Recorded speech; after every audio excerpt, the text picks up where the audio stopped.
আল্লাহ আসলে কে?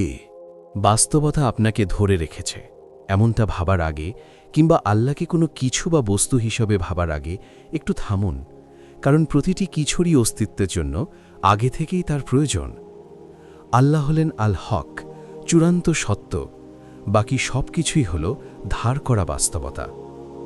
কোরআন আপনাকে এটা বলে শুরু হয় না যে আল্লাহ দেখতে কেমন, বরং এটা দিয়ে শুরু হয় যে আপনি কার সামনে দাঁড়িয়ে আছেন।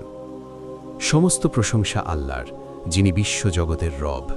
তিনি শুধু মালিক বা পরিচালক নন, তিনি রব, যিনি লালন পালন করেন, বহন করেন, বড় করেন, টিকিয়ে রাখেন, সংশোধন করেন এবং কখনো ছেড়ে যান না। আল্লাহ হলেন তিনি যিনি আপনাকে আপনার নিজের চেয়েও আগে থেকে চিনতেন, আপনার নামের আগে, আপনার ভয়ের আগে, আপনার পাপের আগে, এমনকি আপনার অজুহাতেরও আগে।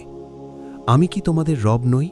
তিনি জিজ্ঞেস করেছিলেন, আর আপনার রূহ উত্তর দিয়েছিল, বালা, হ্যাঁ, অবশ্যই। আপনার জিভ কোনো ভাষা শেখারও আগে। সেই হ্যাঁ এখনও আপনার ভিতরে প্রতিধ্বনিত হচ্ছে, আর এই জন্যই আপনার হৃদয় এতটা অস্থির। আল্লাহ দূরে নন, দূরত্ব হলো একটি সৃষ্টি, তিনি এটি সৃষ্টি করেছেন। আমরা তার কাছে তার গলার শিরার চেয়েও বেশি কাছাকাছি, আপনার চিন্তার চেয়েও কাছে, আপনার স্মৃতির চেয়েও কাছে, আপনার মাথার ভিতর চলতে থাকা আপনার জীবনের গল্পের চেয়েও কাছে। ভ্রমণ করে আপনি আল্লাহর দিকে এগোতে পারবেন না, আপনি তার দিকে এগোবেন আপনার দৃষ্টিভঙ্গি পরিষ্কার করার মাধ্যমে, অন্তর্দৃষ্টি দিয়ে। আল্লাহ হলেন তিনি যিনি কারণ বা মাধ্যমের দ্বারা কাজ করেন, কিন্তু কখনো সেগুলোর দ্বারা আবদ্ধ হন না। আপনি যাকে ভাগ্য বলেন, আপনি যাকে কাকতালীয় বলেন, আপনি যাকে সঠিক সময় বলেন, আল্লাহ তাকে বলেন অনুমতি। আগুন ইব্রাহিমকে পোড়ায়নি, এর কারণ এটা নয় যে আগুন পোড়াতে ভুলে গিয়েছিল, বরং আগুন তখনই পোড়ায় যখন আল্লাহ তাকে অনুমতি দেন। তাই যখন আপনার জীবনে কোনো কিছু কাজ করে, সেটা এই কারণেই যে দরজাটা খুব শক্তিশালী ছিল, সেটা এই কারণে যে যিনি দরজা খোলেন সেই আল ফাত্তাহ সেখানে উপস্থিত ছিলেন। আল্লাহ হলেন আসমান আর জমিনের আলো। আল্লাহু নুরু সামাওয়াতি ওয়াল আরদ। তিনি শুধু একটি আলো নন, তিনি হলেন সেই আলো যার মাধ্যমে সবকিছু দেখা যায়। আল্লাহ হলেন আর রহমান, আপনার যোগ্য হওয়ার আগেই যে রহমত, এবং আর রহিম, আপনার ভুল করার পর যে রহমত বা দয়া।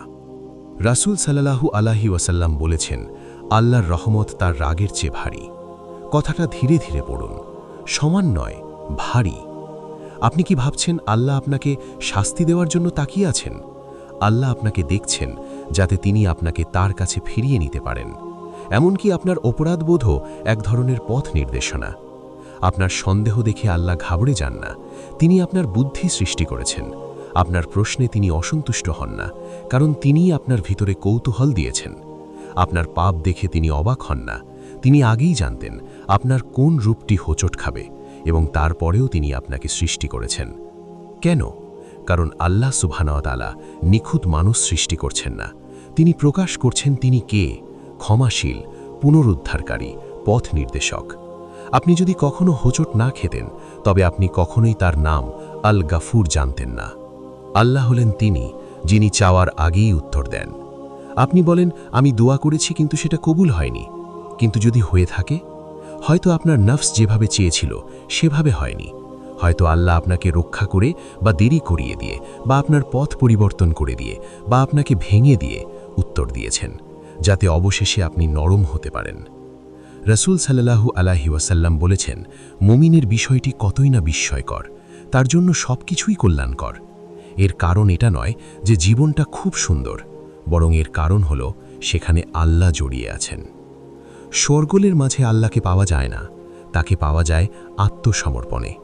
যখন সব মুখোশ খসে পড়ে, যখন সব কৌশল ব্যর্থ হয়, যখন আপনি অবশেষে বলেন, আমি একা এটা পারব না, সেটা দুর্বলতা নয়, সেটাই হলো তাওহীদের বাস্তব রূপ। আর এখানেই আসল কথাটা লুকিয়ে আছে। আল্লাহ শেষ সীমানায় আপনার জন্য অপেক্ষা করছেন না, তিনিই সেই সত্তা যিনি প্রতিটি পদক্ষেপে আপনাকে হাঁটিয়ে নিয়ে যাচ্ছেন। এমনকি যখন আপনি ভাবছেন আপনি হারিয়ে গেছেন, বিশেষ করে ঠিক তখনই। তো আল্লাহ কে? আল্লাহ হলেন তিনি যার কাছ থেকে আপনি কখনোই আলাদা ছিলেন না, শুধু আপনি অমনোযোগী ছিলেন। আর ঠিক যেদিন আপনি দরজাগুলোকে সেই সত্তার সাথে গুলিয়ে ফেলা ছাড়বেন, সেদিন আপনি আল্লাহকে নতুন করে খুঁজবেন না, আপনি তাকে স্মরণ করবেন। আর যখন সেটা হবে তখন কিছুই, আমি বলছি কিছুই, আর আগের মতো মনে হবে না।